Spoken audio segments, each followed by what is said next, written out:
expectancy. Now, what that means is a person born today can expect to live 7 to 8 years. Now, a lot of people assume because life expectancy's gone up 28 years, people are living a lot longer.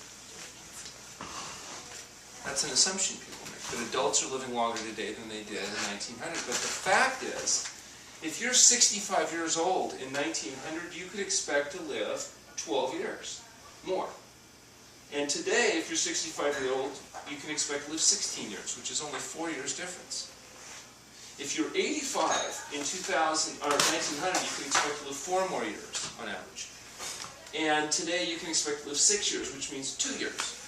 So adults, 65 years old, only live 4 years longer than they did in 1900. 1900, before the advent of antibiotics, bypass surgery, and the miracles of modern medicine.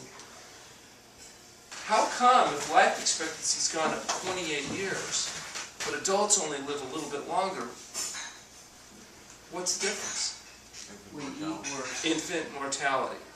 In 1900, 176 infants per 1,000 died in infancy or childhood. Today, only 7 die in infancy or childhood, which means you have almost everybody living long, living through childhood. They can reach adulthood. It adds 65 man years per person. It shifts the curve to the right. That's what life expectancy is, average age of death of a person born today. It's not because adults are living longer. It's only because kids aren't being killed in infancy because of water pollution and infectious disease issues like pneumonia and tuberculosis. So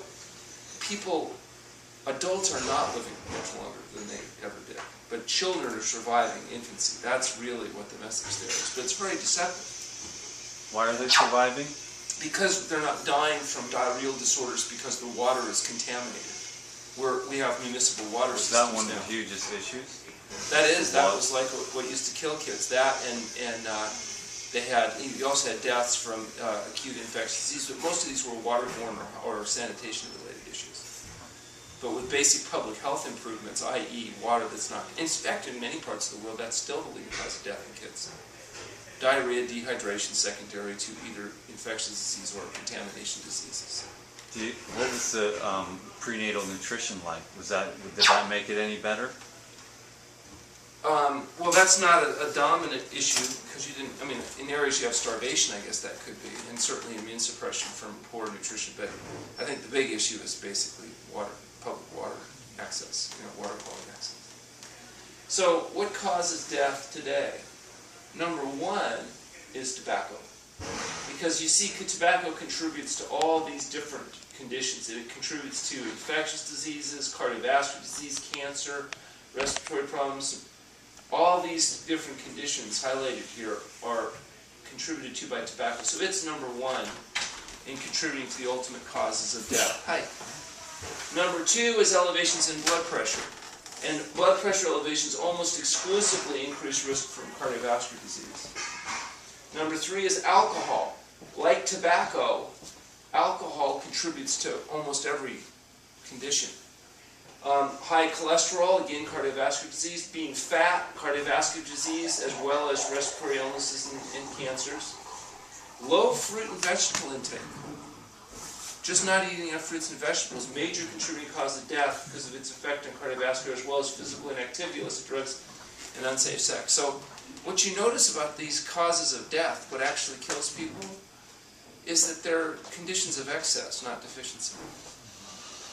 These used to be called the diseases of kings, because it was only the wealthy elite that could get the heart disease or the cancer of the breast, prostate, lung, and colon. Now, pretty much everybody in industrialized countries can get these diseases of kings because we can afford to eat all the heavily federally subsidized meat, fish, fowl, eggs, dairy products, oil, salt, and sugar that are needed in order to cause it. So if we look at just one of these things, high blood pressure, we know that blood pressure is measured with two numbers, the top number being the systolic blood pressure. That represents the blood pressure in the vessels when the heart's contracting. And the bottom number, or diastolic pressure, is the number that represents the pressure in the blood vessels when the heart's in its relaxed mode. That's why the top number, or systolic blood pressure, is a higher number. Typical 120 over, say, 80. So these numbers are actually very sensitive indicators of whether you're going to die prematurely. High blood pressure and the conditions that are caused by high blood pressure are the leading causes of death in industrialized countries. There are 200,000 people that die from congestive heart failure every year, and high blood pressure is the leading cause. Congestive heart failure is where your heart muscle stops pumping efficiently. And so what happens is people with congestive heart failure start getting swelling in their ankles because the fluid can't be pumped efficiently, or if they lie down flat, their lungs fill up with fluid, and so they have to lay sitting up in order not to be choking and coughing on their own fluids. And eventually the heart muscle collapses and then you die. Another cause of death is a stroke. A stroke is what happens when the vessels that feed the brain blood get blocked up by a clot, and then your brain dies. So it's like a heart attack of the brain. And the leading cause of stroke is high blood pressure. Much more difficult to get a stroke in somebody if you don't have elevations in blood pressure. Increases blood pressure causes turbulence of the blood, and then when you have a nice greasy, fatty, dead, decaying flesh-based diet, you can form little sores in the vessels which can break loose, create a clot, platelet aggregation, cause a blockage, blood doesn't get through, and then your brain dies. And then you get, the characteristic symptoms that go along with the stroke, where you find yourself unable to talk or move, lying in a nursing home bed somewhere, hoping that this time when they turn you, the breathing maggots will fall out of your festering bed sores. It's not a very pleasant way to go. And high blood pressure is the leading cause of stroke. So the fact is that most people in industrialized countries will actually develop high blood pressure during their lifetime, which means if you don't have high blood pressure by the time you're retirement age, you're actually abnormal. You're abnormal because the normal person, the average person, will develop hypertension. It's 85 million visits to physicians. It's the leading justification for medications. This is worth billions and billions and billions of dollars to the medical profession. But, interestingly enough, despite the billions of dollars that we spend, drug intervention is largely disappointing. The vast majority of people that actually have heart attacks and strokes and die don't even have high enough blood pressure to justify the risks of taking the drugs. Taking the drugs would kill more people than it saves unless you wait till blood pressure is to a certain level. In fact, that's how they used to define what high blood pressure was. The level at which, when you took the drugs, more people lived than got killed by them. What? That's why they don't put blood pressure medications in the public water supply, like you do fluoride or something. Because if you take blood pressure medications, when your blood pressure is below a threshold, you'll have more people dying from the medication than you do being saved. So that's why they wait till your blood pressure is at a certain level where they can justify the risks of medication by the offset of the stroke. Because the problem is the medications cause a lot of problems, not just chronic cough and fatigue and impotence, but they can also be associated with heart attack and other problems. So they don't want to give everybody blood pressure medications, just people that have gotten enough pathology that rises their level so high that the limited benefit from the medication offsets their risk of stroke somewhat. So a blood pressure of 138 over 88 might be considered, quote, normal, because you couldn't justify giving those people medication because more people would die taking the drugs than not taking the drugs. But a person with that level of high blood pressure has 5 times the risk of having a heart attack. It's just not high enough to offset the risk of the medication. For every point your blood pressure is reduced through diet and lifestyle change, not through drugs, but through diet and lifestyle change, there's a 1% reduction in all-cause mortality. That is death from any cause. And that reduction goes all the way down to 90 over 60. That means if your blood pressure is 120 over 80, you have 30% risks of dying than a person that has a healthier level at 90 over 60. So you don't want to be normal, you want to be healthy. Healthy people have blood pressure closer to 90 than they do. But that's how we manage blood pressure. We take diuretics, we take beta blockers, we take calcium channel antagonists, we take all these different kind of medications with their limited benefit at slightly reducing blood pressure, an average of about 12 points. And we accept the consequences and all the side effects and such as the inevitable cost of trying to prevent stroke. Eventually the medications no longer work, and then we do stents, and we do bypass, and we do all kinds of other aggressive procedures which have not yet been shown to dramatically reduce all-cause mortality.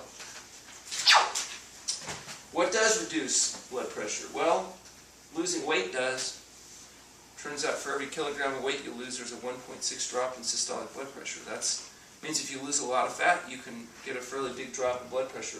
Being on a vegetarian high-fiber diet independent of weight loss is associated with a reduction of risk, as is alcohol reduction. Now, a lot of people out there trying to sell alcohol as some kind of health food. They try to put a label on wine as if it was some kind of cardiovascular protective thing. And of course, this is largely nonsense. The fact is there are still a few things in alcohol, like wine, like resveratrol, that hasn't been completely filtered out in processing. And they try to say, oh, because of that, that's like good for your heart. If you don't drink now, you ought to start. The fact is that those antioxidants are in the skin of the grape. You don't need to drink alcohol, you can just eat grapes. But they don't talk about that. They talk about, oh, there's still this micronutrient. It's such a big deal. You've got to drink plenty of booze in order to make sure you get it. Okay, they say statistics don't lie, but liars use statistics. That's nowhere any more obvious than when it comes to discussing alcohol. A highly toxic substance that affects both the brain as well as the liver and kidneys, and shouldn't be, in my opinion, a part of people's diet at all. Now, there's also a pharmacological effect of alcohol where it thins the blood, much like aspirin does. So if you're on a greasy, fatty, high-fat, dead-decaying flesh diet, it's possible that the blood-thinning effect of alcohol might slightly reduce your risk of hemorrhagic or a clotting stroke. What they don't tell you is, just like aspirin, it can increase your risk of hemorrhagic stroke. So the fact is, to use it like a drug to neutralize the blood clotting effect of being on too much dead decaying flesh is hardly a justification or advocation of alcohol as a health food. Also, sodium restriction. It looks like aggressive restriction of sodium can drop blood pressure as much as 16 points, which is actually more than the combined effect of medications. John McDougall at the St. Helena Hospital put all those things together, vegetarian diet, exercise. He was able to demonstrate a 17-point drop in blood pressure in over 500 subjects that he cared for. And that was amongst the larger effects that had been shown until this study was done here at the Tremont Health Center by us and T. Colin Campbell from Cornell, where we got an average drop of 37 points in 174 consecutive people that were placed on fasting followed by a health-promoting diet. And in this paper that was published in 2001 in JMPT, we were able to demonstrate an average drop of over 60 points in stage 3 hypertension. And that's not even taking into account the fact that many of these people were medicated before we started. That was how they established their baseline on medications. They were all off medications, and plus they dropped an average drop of 60 points. That's the largest effect anybody's shown anywhere in treating high blood pressure in humans. If they started off with more moderate levels of hypertension, the drops were proportional. Then we published a second paper looking at borderline hypertensive patients that didn't have blood pressure high enough to justify meds, but were still at significant increased risk because of their elevated blood pressures, and the results were essentially the same. Proportional reduction in blood pressure depending on how high it was to start with. And these patients fasted for between 5 and 40 days, and all of them lowered their blood pressure into normal ranges. And in the first study, all of them reduced it at least enough to eliminate the need for medication. Those papers were reviewed and summarized by a group called Clinical Nutrition Updates, where they reviewed our data and they concluded that fasting appeared to be a safe and effective means of treating high blood pressure in humans, although they questioned how practical it was, because it did require an average stay of 20 days inpatient, which if you do that in the hospital is a very expensive process. And they didn't consider our cost-value ratio to be market. We weren't charging market rates, and so therefore they didn't really consider that valid. Average day with care in a hospital is about $2,000 a day. A little bit less here. Once we published those papers, we were approached by the International Union of Operating Engineers, which is California's one of their more powerful labor unions, that asked us if we could make this program available to their members, because they thought they might be able to save some money by getting people healthy instead of waiting and cutting their feet off and treating their hypertension and diabetes. And so we did a presentation to the union, and our program became a fully covered medical benefit for any member of the union or their family that had high blood pressure or diabetes. And we went ahead and did a study on the first 30 subjects that the union sent to us. And they dropped an average 26 points in an average 3-week stay. And their blood pressure went down 30/11, and on follow-up they were down 28 pounds, which means they kept their weight off, lost a little bit more, and maintained most of the effects on the blood pressure. What the union was excited about was that the medical cost dropped from $5,784 to $3,000 per member per year, with a total savings exceeding the cost of the program in the first year alone. So that was good. And we did that for 10 years and had a lot of people come through, and the results were consistent throughout. And the way we did that is by giving them nothing, water-only fasting. Water-only fasting is the complete absence of all substances except water in an environment of complete rest. And you have to rest because if you're too active in fasting, you increase your protein utilization and force gluconeogenesis so that your brain and body can get the glucose that it needs. If you rest, you're able to conserve that, and then you burn fat mostly instead of burning protein. Fasting and starving aren't the same thing. Starvation is what happens after you fast so long that you deplete all your available reserves. So as long as you have nutrient and fat reserves, you're fasting. Once you deplete those, then you enter starvation, then what happens? You die. Yeah, you die. And we don't like to do that because that would screw up our outcome data. Average 70-kilogram male, that is a male of 154 pounds, would have enough reserves to fast about 70 days. But even moderate activity will double caloric utilization. So even walking around too much or getting too carried away will double caloric utilization, make it much more difficult to fast. Fasting, you can think about the 4 different phases of fasting. Now these phases overlap. The first one is obvious, the gastrointestinal phase, when you use up the material that's in your intestinal tract. And that goes on for 6 hours or 8 hours. And then eventually you deplete that available glucose and your body starts doing glycogenolysis, where you mobilize glycogen stores. Now, glycogen is the sugar stores in the muscles and the liver. What happens if you run a marathon? What happens at about 20 miles? Who's run a marathon? Yeah, what happens at about 20 miles? You run into the wall. Yeah, essentially that apparently correlates pretty much with glycogen store depletion. You've depleted your glycogen stores. Now the body has to go into gluconeogenesis and get its glucose needs from protein or lipolysis from fat. And that's a very difficult time. And conditioned athletes learn by inducing enzyme systems to get through that process. If you just go out and you're not conditioned and you try to run a marathon, you run into some trouble once you deplete your glycogen stores. Well, in fasting, the body has to go through this process where it induces enzyme systems to mobilize glycogen and then eventually fat as well as protein. And just like a conditioned athlete, when they induce those enzyme systems, a conditioned faster also, those enzyme systems may persist. So it gets easier and easier to fast for people as they get the pathways canalized that are associated with this. And many people find that the mechanisms by which they're induced in fasting persist after fasting. For example, people that get headaches and lightheaded, and if they don't eat real frequently because they get hypoglycemia type symptoms, after fasting a lot of times they find out they don't have those anymore. Because you canalize those enzyme systems and now they're more efficient at mobilizing glycogen stores and mobilizing fat stores. So the fasting actually helps you to fast again. It does. And not just fast again, but to mobilize glycogen stores. You know, some people have to eat all the time. If they get on a plane in New York and they fly to LA, they think like they could die. They might starve to death somewhere over like, Montana or something. They think that it was the peanuts that saved their life. But once you've been through fasting, you realize now you can go for hours, days, or even weeks without eating, and you survive just fine. And the more you do it, the easier it gets for your body to make that acclimation. Just like the more you run, the easier it gets to run. So, there are systems that are canalized when you do that. So, by the end of the second week of fasting, most of the energy is derived from the metabolism of ketone bodies, from fat. That's why people can fast an inordinately long time. If you burn protein like you do on day 1 of the fast, later in the fast, you could only fast about a week. Then you die. And that's why the World Book Encyclopedia, or one of those encyclopedias run even as late as the 1920s, was saying, oh, people can fast about a week. Because they didn't realize, oh, there's this biological adaptation associated with fasting that's born into our system. What would have happened if humans couldn't fast? Now remember, not all animals can fast. For example, chimpanzees can't fast. A few days they die. They can't fast like you can. You make sure 99% of their DNA, but they can't fast. We can fast. Why?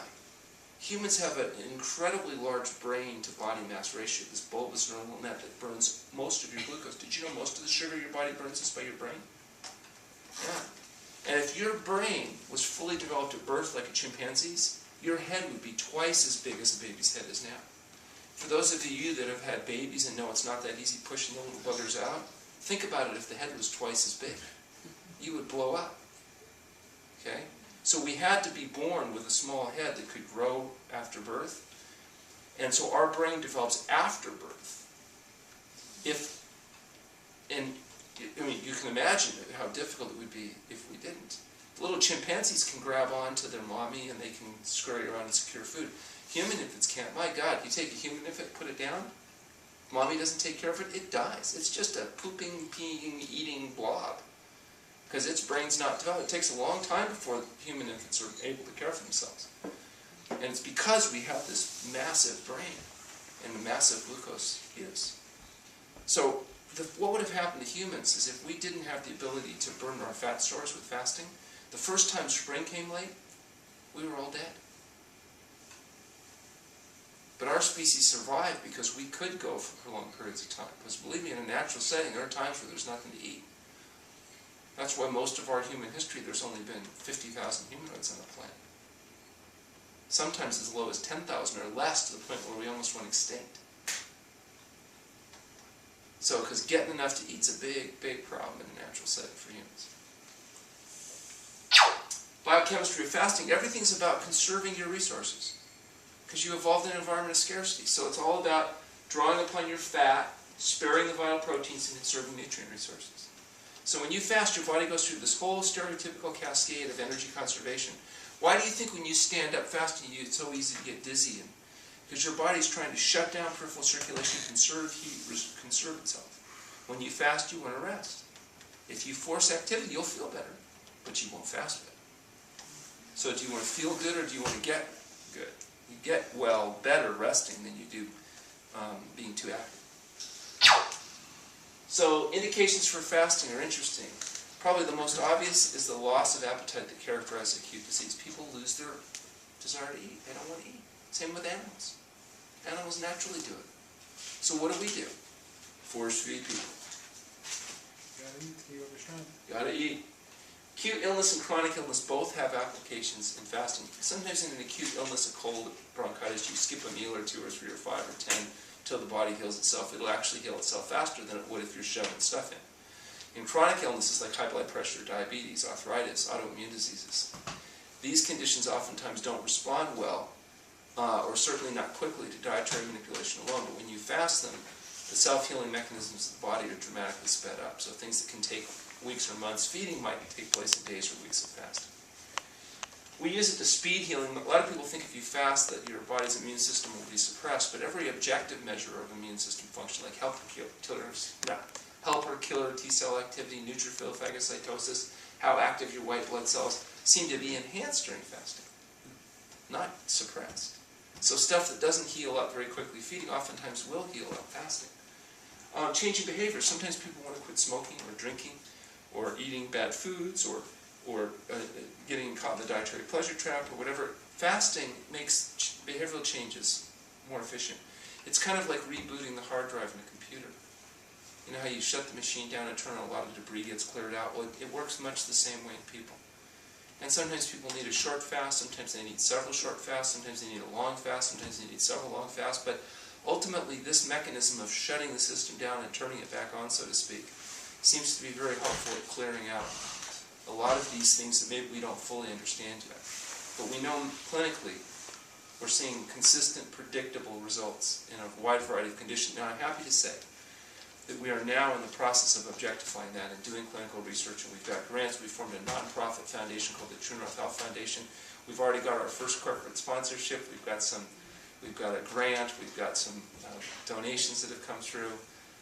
We've been notified that we've been identified in terms of some bequests. And as a consequence, we're now able to reach out. We've put a team together and we're conducting, we're finishing up a safety study right now. We're doing a observational study, and we're actually involved in a clinical trial as well. So we're excited about that.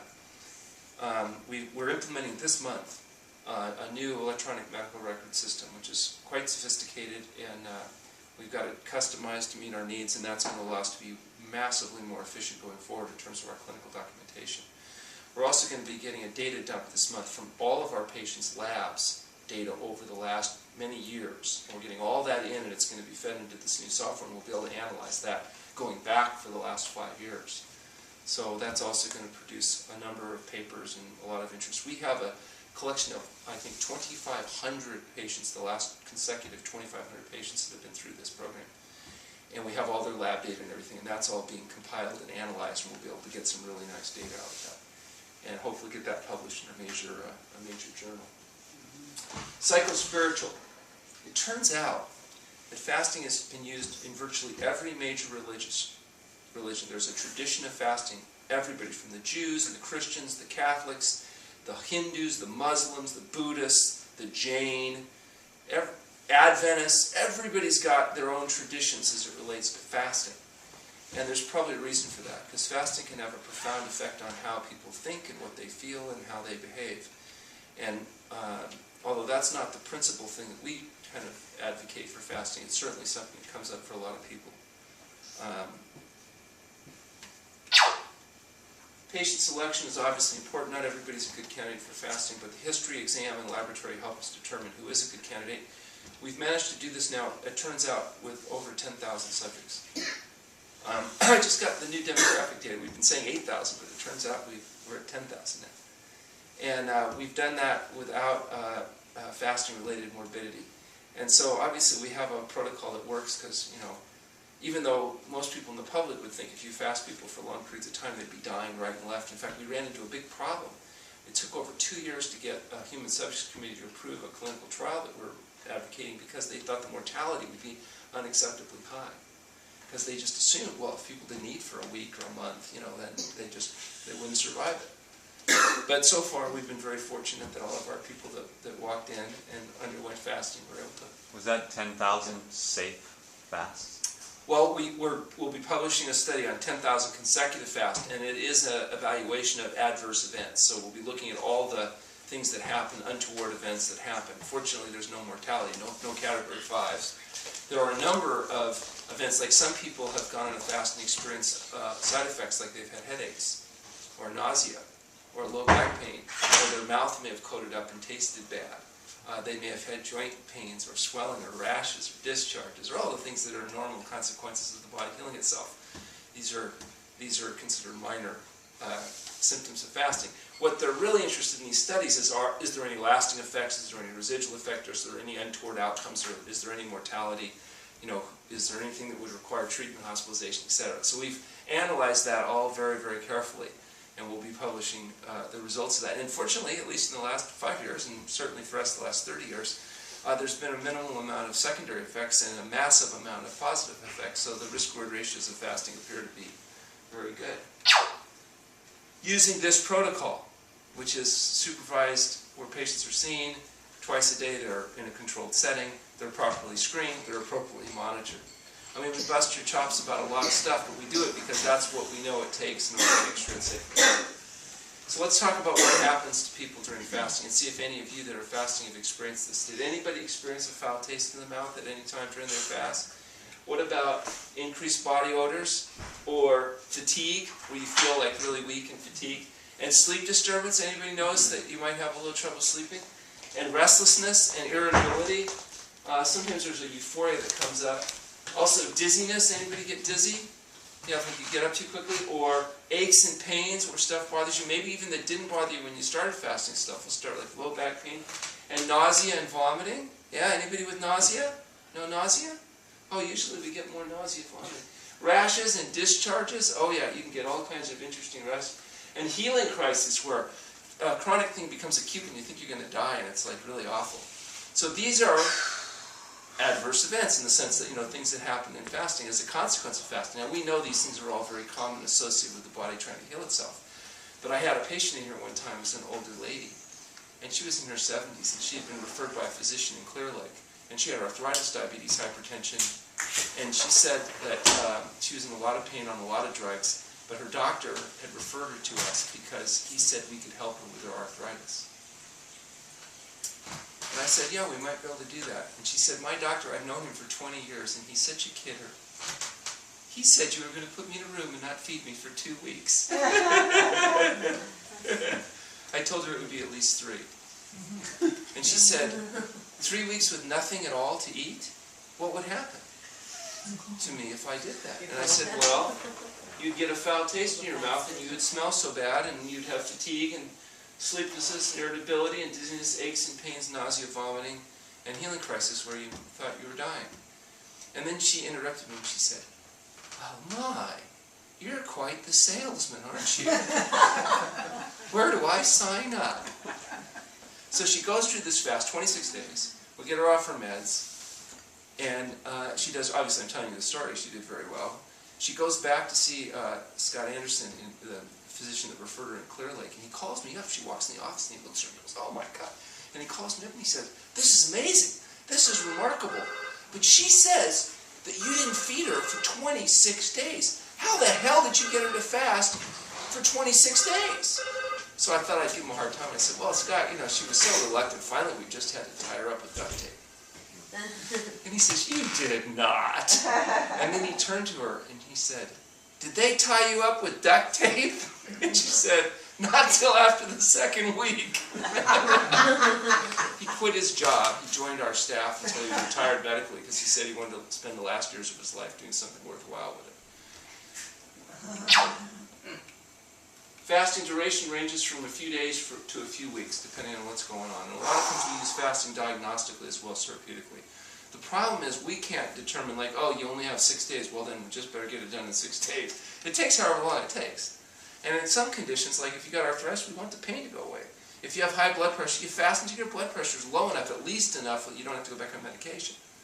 So the idea is it takes however long it takes, and a lot of that depends on how well did you prep, how serious is your problem, you know, what are the issues. It's a little hard to predict that sometimes. We can usually guess. We know, for example, with high blood pressure, the fasting durations will range from 5 to 40 days. And some people you won't even see changes till the end of the second week, you know, where it starts to come down. And sometimes, you know, it's even longer. It depends how much atherosclerosis there is, if there's kidney components, if there's, you know, there's so many variables. But fasting will range. These are general ranges. Chronic problems, hypertension, 1 to 3 weeks of fasting. Sometimes major chronic problems, fibroid tumor, something that might take 2 to 6 weeks. It might take several fasts to fully resolve. So what I've said is a little bit disturbing if you think about it. I've said that the leading cause of death and disability, which is high blood pressure, that the most effective treatment ever shown in 10,000 studies that have been published is to do essentially nothing.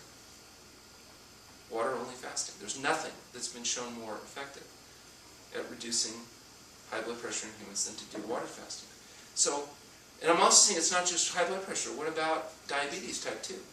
What about autoimmune diseases that we know everybody says, oh, nothing could be done? Lupus, ulcerative colitis, asthma, psoriasis. These conditions that are supposedly you can't do anything for, we're saying routinely come good. Okay, you can manage these conditions effectively with fasting and a dietary change.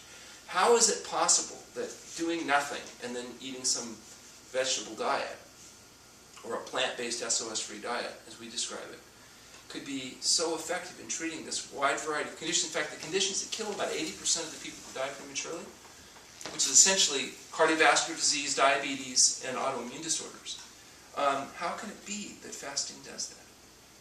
What's going on there? So let's look at possible mechanisms of fasting. These are fasting mechanisms. Weight loss. What percentage? We're just talking about fasting right now. What percentage of the people that go on a water-only fast do you suppose would lose weight? 10%? 20%?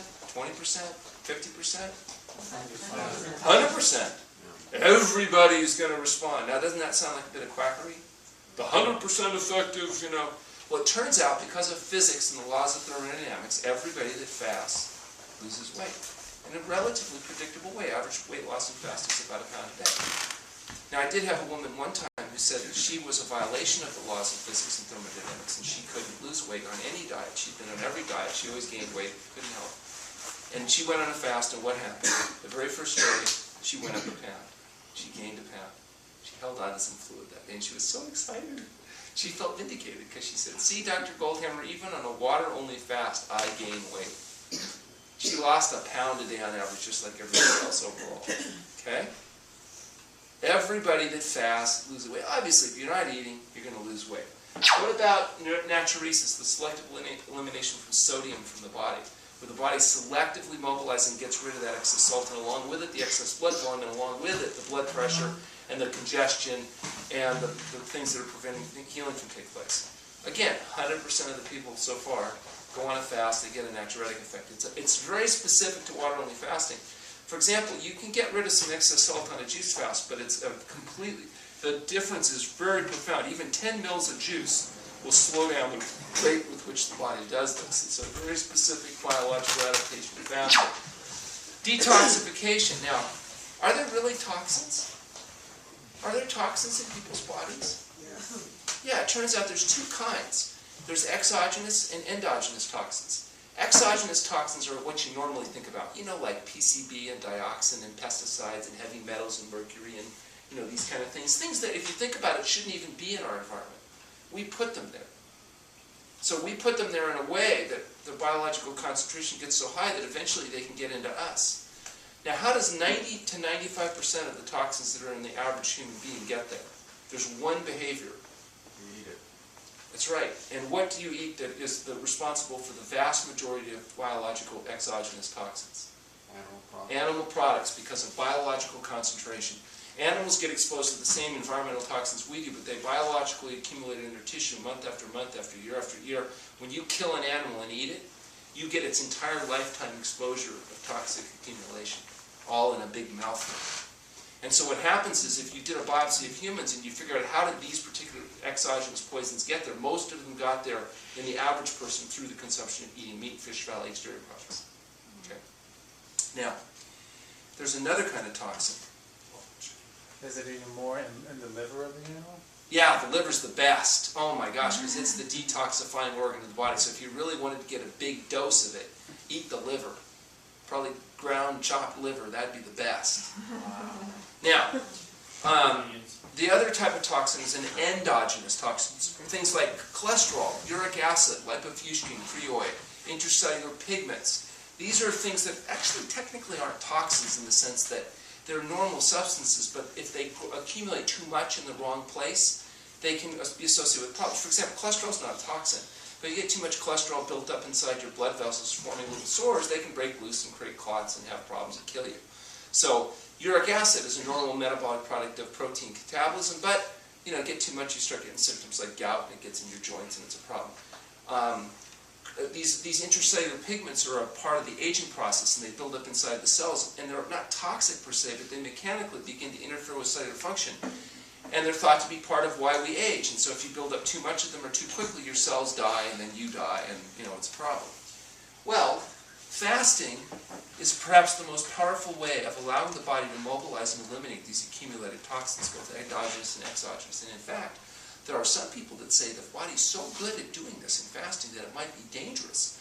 Unless, of course, you buy their $39 per bottle proprietary substances in order to be able to make it safe. So they want to sell you pills and potions to say that the body doesn't know what it's doing. That billion years of evolution behind fasting was mistaken. But they, in their infinite wisdom, know how to sell you pills and potions that will make fasting safer. Okay, of course, I believe that most of this is complete unmitigated nonsense. The body's very good at mobilizing and eliminating toxins. Doesn't mean that there aren't people that could run into problems with the vigors of fasting, which is why we control and monitor them. But the fact is that it's not taking pills and potions that's the key to the success of fasting. It's good preparation and appropriate care during fasting. The body does mobilize and eliminate mucosa, which is partly why you get so many untoward symptoms during fasting. You get that metallic taste in your mouth, you get the bile dumping out, you get all this elimination through the skin, through the mucous membranes. It can be a rather unpleasant experience. As I talk about fasting, I describe it as an intense and miserable experience, because it often is. But if you have a good result, people often forgive us. Yes. What color is the bile when it comes? Yellow or green. So it's usually, you see a lot of yellow. Burny, yeah, that yellow means is the usually liver's bile. cleaning. Well, liver's dumping. Liver produces the bile. Meat eaters have 5 times as much circulating bile acids as vegetarians do, because they have to have more bile. It myceliates fat. It's what breaks down fat. When you're eating a big, fatty, greasy diet, you have to have a lot more of that, which also may be why meat eaters have so much more colon cancer, because when you think about how irritating bile is, constant chronic inflammation and irritation from too much bile may not be a good thing for that delicate mucosal membrane in the intestinal tract. So, detoxification is in fact something that we believe is instrumental to fasting, and it may happen more rapidly in fasting than in any other state. And in fact, this is something that we'll be monitoring in our studies. Enzymatic induction, we talked about this a little bit already. Enzymes are used to mobilize fat stores, to mobilize glycogen stores, to mobilize protein stores. When you go on a fast, you induce the enzymes necessary to mobilize fat, protein, and carbohydrate, and those enzyme systems persist. So after you're done fasting, you're still better at mobilizing those systems. And you need enzyme systems for detoxification. That's how your body takes the mercury, gets it mobilized, and eliminates it. It is in large part through enzymatic interaction. And the detoxifying enzyme systems that are induced during fasting, guess what? They persist after fasting. And so now not only are you detoxing when you're fasting, but you're detoxing after you're fasting. And so as a consequence, the person that goes through fasts may find themselves more efficient at helping drop their total body loads, even though now they're hopefully eating healthfully. And remember, you don't need a miracle. You just need to be healing slightly faster than you're aging and getting sick. Because if you're healing slightly faster than you're getting sick, then you're going to ultimately get well.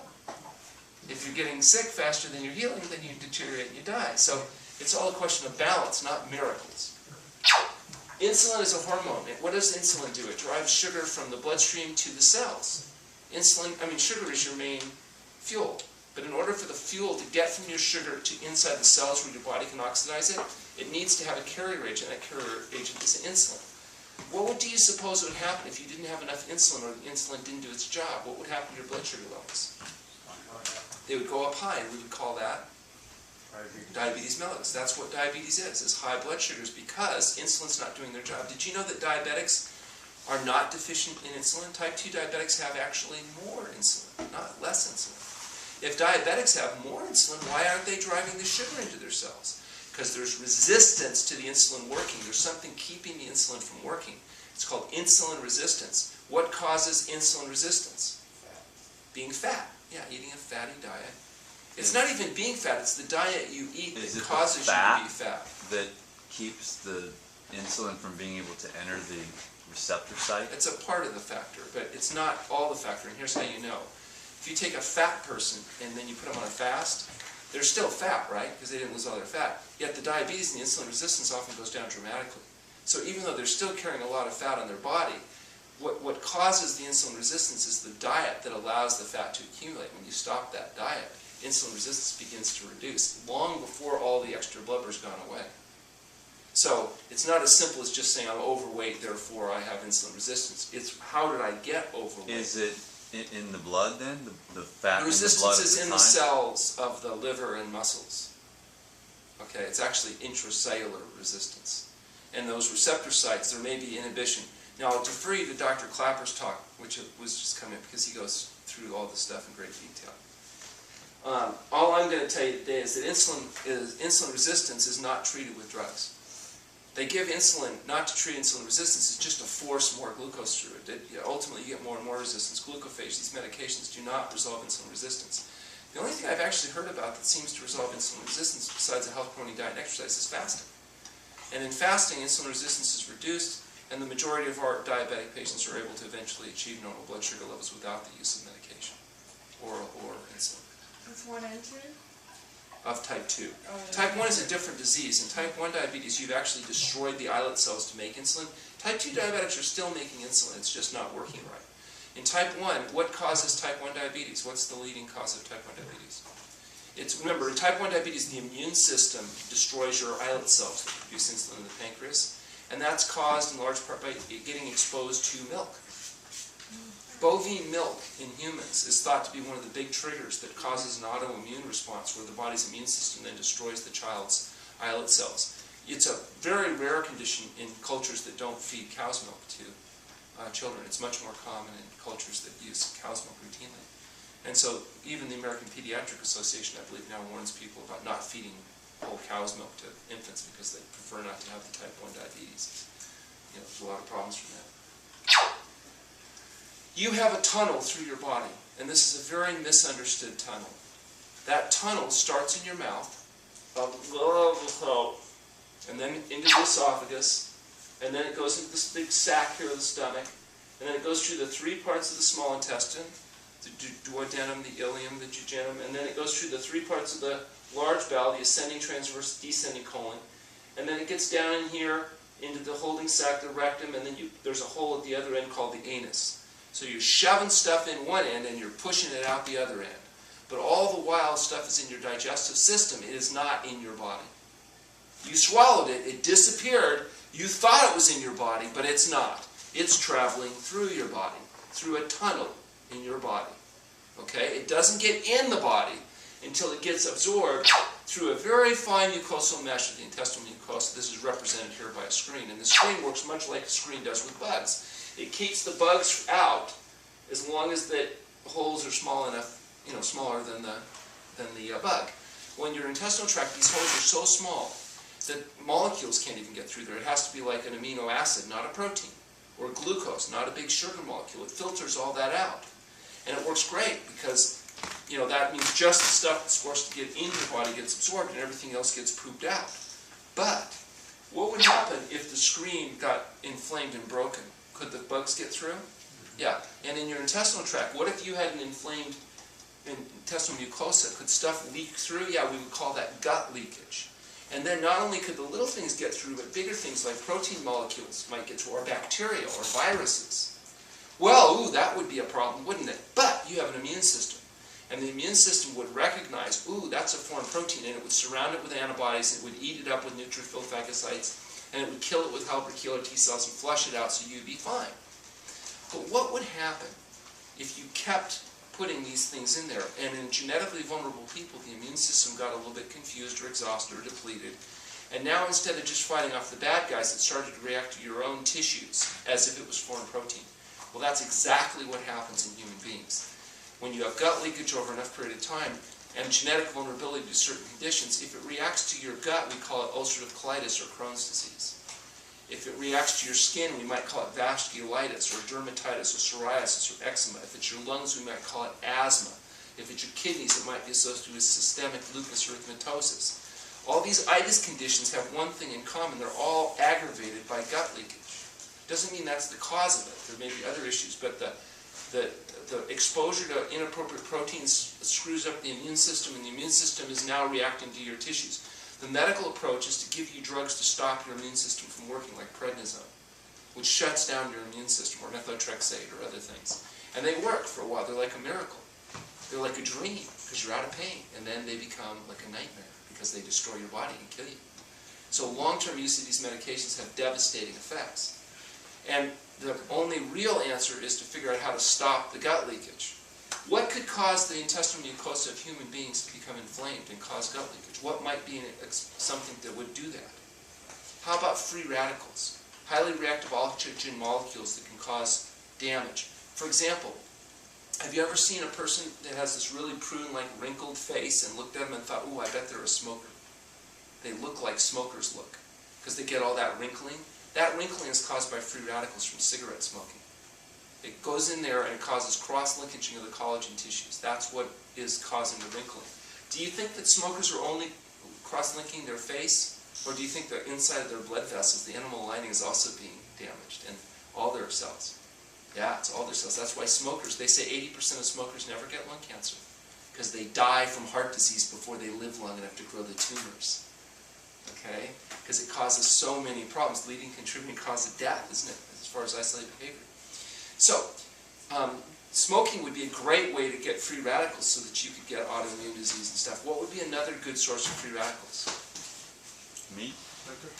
Yeah, even more than meat, though, would be alcohol. Drinking alcohol, the peroxidation of alcohol just floods the body with free radicals.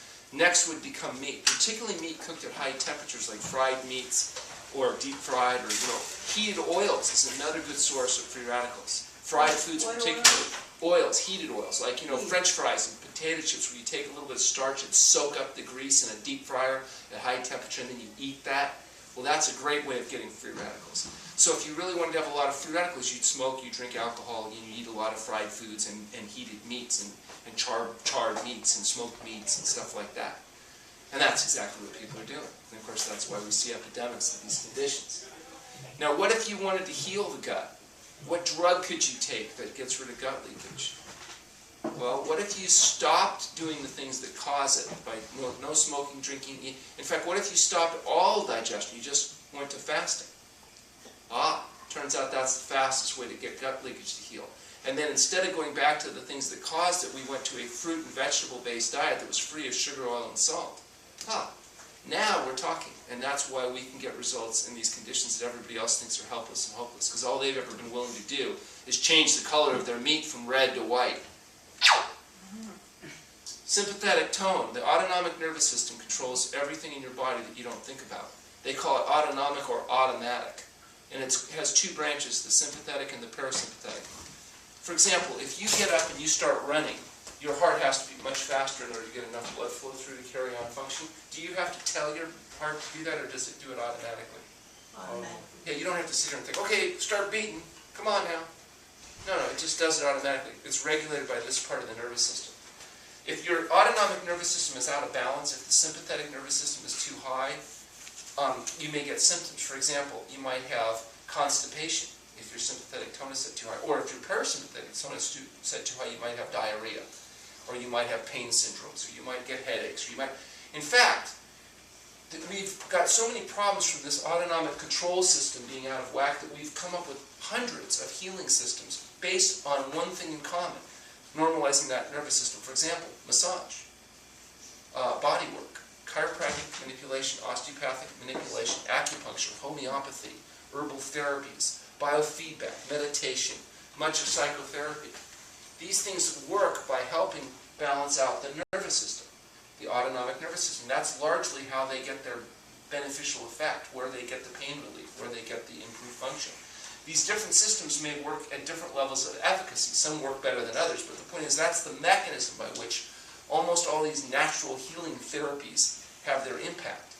Well, what is the most powerful way of rebooting the autonomic nervous system of all of them? Turns out, fasting. Water-only fasting has perhaps the most profound effect on normalizing hypersympathectonia, or alterations of autonomic nervous system of anything that we found.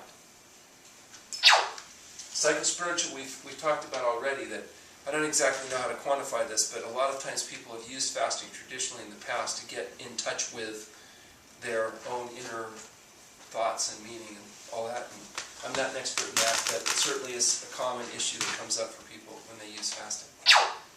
Immune system enhancement, I've already mentioned the body's immune system. The defense mechanisms seem to be normalized and enhanced in fasting, not debilitated. And perhaps one of the most obvious effects of fasting is neuroadaptation. Neuroadaptation represents the fact that the nervous system adjusts to changes. For example, if you go from a brightly lit outdoor into a dark theater, you know at first you can't see, and you're kicking people and stepping on their feet, and then finally you sit down, and after a few minutes the rods and cones in your eyes neuroadapt to the lack of light as they start making use of the limited light, and then you can kind of see who you're sitting next to, right? Well, that's neuroadaptation. Your body does that with taste too. If you're used to a greasy, fatty, salty diet, that's all you want. And when you eat food like this, it's like tasteless swill. You can't stand it. It's awful. But then, if you fast, all of a sudden good foods start to taste good. Because the taste neuroadaptation comes back alive, and now you can detect the more subtle flavors from healthy foods, and it's less appealing to you to be overwhelmed. It's kind of like listening to loud rock music, and then you try to listen to classical, you may not like it at first. It doesn't mean that classical music isn't good, but if you're used to listening to the music so loud that you feel it through the soles of your insulated boots, then the other doesn't have quite as big of an impact initially. But eventually you get to the point where you might actually like the subtler music more than the really loud, go-deaf music. And so, but there's time, there's an adjustment time that takes place. And fasting makes that adjustment time happen much quicker. Just so you know, the average person with salt, it would take 30 days before they could go from a high-salt diet to a low-salt diet and enjoy the food at all. Otherwise it has no flavor, they don't like it. With fat, it takes almost 3 months. For 3 months, your brain is going to be producing leptin and chemicals telling you you're leaking. If you're losing fat, your brain doesn't like it. I don't care how fat you are. Your brain is saying, ooh, we're losing our strategic fat stores. Spring's going to come late, you're going to die. It's trying to keep you alive. So it's going to do everything it can in its power to get you, and don't waste time with that salad. Because at 100 calories a pound, you're not getting anywhere with that. Go get some peanut brittle or something with some substance on it. And it'll tell you, it's going to feel like you're dying, because your brain's telling you you are. Because you're losing a pound a day, that's 360 pounds a year. How long do you think you can go and survive? It's worried. It's sending out red alarms. It's putting up warning signs. So the idea is, that your brain wants to keep you stable. It doesn't want you losing fat. And so it does everything it can to keep that from happening. When you go on a fast, you know, it's well aware of it. Now, in fact, this neuroadaptation is a very powerful secondary effect. I like to talk to the story, I mentioned it last week, about one of our first union patients. Was this big, mean, redneck guy whose neck was like bigger than my thigh. I mean, he was just diabetic, hypertensive, overweight, pretty sick. And he was not happy to be here because he was sent by his boss to do this program. And he said to me, he said, I don't know why I have to be here. You know, I haven't had any problems. I said, you don't have any problems. You're diabetic, you're hypertensive, you're grossly overweight, and you're going to die. And he said, well, we all got to die sometime, you know. And I said, yeah, and you're taking $700, $800 a month worth of medications that you're not going to need if we get you healthy. He said, I don't pay for them. The union pays for all of them. What do I care? And I'm thinking, oh my God, what am I going to do? So I started thinking about his medical history. And I said, you know, if we get you off all these drugs and we get you healthy, there's a pretty good chance we can do something about your little problem. And he starts to sit up, and I'm thinking, uh-oh. And he says, well, why the hell didn't you just say so? So check him in his room. He comes down. He's having his before the fast meal. You know, and you can see him eating the salad. It looks like he's like in pain. He's like, can't choke it down. It's just you can just see he's in distress. And I said, looks like you're having a little trouble with the food. And he said, son, I got to tell you, this place of yours here, it's real nice. But if I had to choke down tasteless swill like this the rest of my life, I'd just as soon be dead. Instead of fasting, I'd prefer you just get a gun and shoot me in the head. So I put him in his room, 2 weeks of fast. He comes back, and now, same food, he's eating the food. But now he's like eating the food. And I said, hey, it looks like you're doing a little better. He said, yeah, looks like your chef's finally getting the hang of it. It took me 20 minutes to convince him it's the same food. He said, it's not the same food. That stuff you tried to make me choke down before was inedible. He said, this stuff's not bad. So even that guy who'd never eaten any of that, you know, hippie food, was able to adapt to a point where it was not bad. So fasting is very powerful in that regard. If you're patient enough with just feeding, eventually it happens too. But it's hard to get people to choke down tasteless swill for a month with their brain telling them they're going to die because they're losing fat.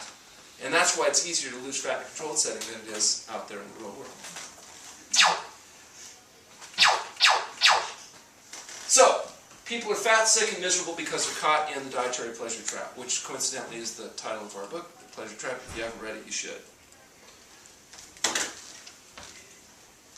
And now, we can take questions.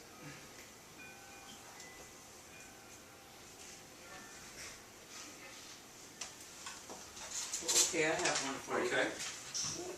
What about, okay, because for me, and the time I came in, I'd see the doctor, you know, so bad, and he said, well, for you, Lorraine, we just want you to eat, not to do, I've had the heart history and all of that. So, and I lose a pound a day, basically, on eating the food. What does that say about your dietary compliance when you're not here? That I haven't been following. There's room for improvement. Yes. And if we get you to comply well enough here and at home, eventually we'll be able to get in and do some fasting with you normally to speed it up even further. Or you'll get so healthy you won't need it. But if you're losing a pound a day eating generously here, it means you've been making a few minor variations at home. Right. So we need to tighten up the screws a little bit. Or keep you here long enough that you neuroadapt well enough that you know it's easier when you get home. Because, you know, it's not that easy adopting a health-promoting, plant-based, SOS-free diet in a world designed to make you fat, sick, and miserable. Because everywhere you go, everybody's going to be trying to give you what you want, not what you need. And what you want is dopamine. And dopamine is about caloric density. It's not about healthy eating and doing what's good for your long run. It's about good for the short run. And the short run means foods that are somewhat less ideal than what we're serving here. The good news is that if you come here and eat the food and your body responds that aggressively, there's nothing that's going to keep you from getting healthy other than all the forces out there that are trying to trip you up. That's a good sign. You know, not everybody responds that aggressively. So you're kind of the proof. Does neuroadaptation happen very rapidly, or have you noticed a certain amount of time take place? With feeding, it'll take neuroadaptation to low sodium takes 30 days. With feeding with fat, it takes 90 days. With fasting, it happens over a short number of days, depending on the patient. Now, some people, even with 3-week fast, still the food tastes like crap, and you'll have to get the second fast before they can choke it down. I did have a woman here last year who never ate this food, they never served her vegetables or fruit as a kid or whatever. And she just, everything was bitter and awful, she couldn't eat. We did the fast, and after the fast she said, oh, it's just as bitter and awful as it was before the fast. She did 2 months of refeeding at home, came back for her follow-up fast. She admitted by that time, 2 months of feeding after the fast, some things were more tolerable. After her second fast, she started to like the food. So she, was sick enough, fortunately, that she had no choice but to stick to the program. Is it a neurological change? It is in the brain that it's occurring. Now, we're actually doing in our study some taste sensitivity issues. We're going to be able to objectify and measure some of these changes, and we're excited about that. Will fasting, will it up your iron storage at all? Well, it'll up your apparent storage. It doesn't really up your iron storage because you're not making new iron when you're fasting. You're probably doing a pretty good job recycling. But it looks, because you're hemoconcentrating, your blood counts sometimes look like they're getting better. The only thing that's going to really up your iron storage over the long run is to stop where the iron loss is coming from, which is the excess bleeding, and get a nutrient-adequate diet that's absorbed well. So adequate iron and vitamin C, in a form that your body can suck up, and then you can rebuild your reserves. If you're drinking adequate water, why do you hemoconcentrate during fasting? Well, because even with adequate water intake, your body, part of the conservation mechanisms is a natural physiological dehydration. So part of that process that seems to happen, even with appropriate water intake, is a certain amount of hemoconcentration. And it probably has to do with the conservation mechanisms, part of that adaptation. And so dehydration is always a concern and an issue, but we're almost always able to maintain oral hydration without IV, assuming we can get 40 to 60 ounces of water a day and we aren't getting diarrhea and vomiting and nausea that's causing depletion. So the answer to your question is, not exactly sure where that's going on, but it certainly is, and it appears to be universal. So it's apparently part of the adaptation that the body goes through in order to conserve. So there's something going on besides just water intake. Oh, absolutely. In Yeah. fact, water intake is an important issue, but it's not even, you can maintain hydration on unbelievably small amounts in some cases and get dehydrated even with large amounts. Too much water is not good because you can flush out your sodium and stuff. So that's why we're monitoring your urine, looking at specific gravity, giving you general guidelines, and then just watching how you respond. It's not as black and white, this is exactly the thing, everybody's a little bit different. Now, I did a 40-day master cleanse, Yes. mono diet, last summer. Would you not recommend doing a week water fast? I know that you recommend it be... Well, I recommend that water fasting be done in a controlled setting under supervision. Now, having said that, if an appropriate non-medicated patient wakes up and doesn't feel good one day, skipping a few meals until they feel good is better. But generally for people at home, they're safer and better off if we do a modified fast where we do broth and maybe some watermelon juice or something. They maintain a little bit more normal metabolism. They don't run into the big acute healing crisis, and they don't take a chance on getting into trouble. What would an acute healing crisis be? For example, things happen in fasting that can be very exciting. People will kick loose kidney stones and gallstones, and they'll dump all.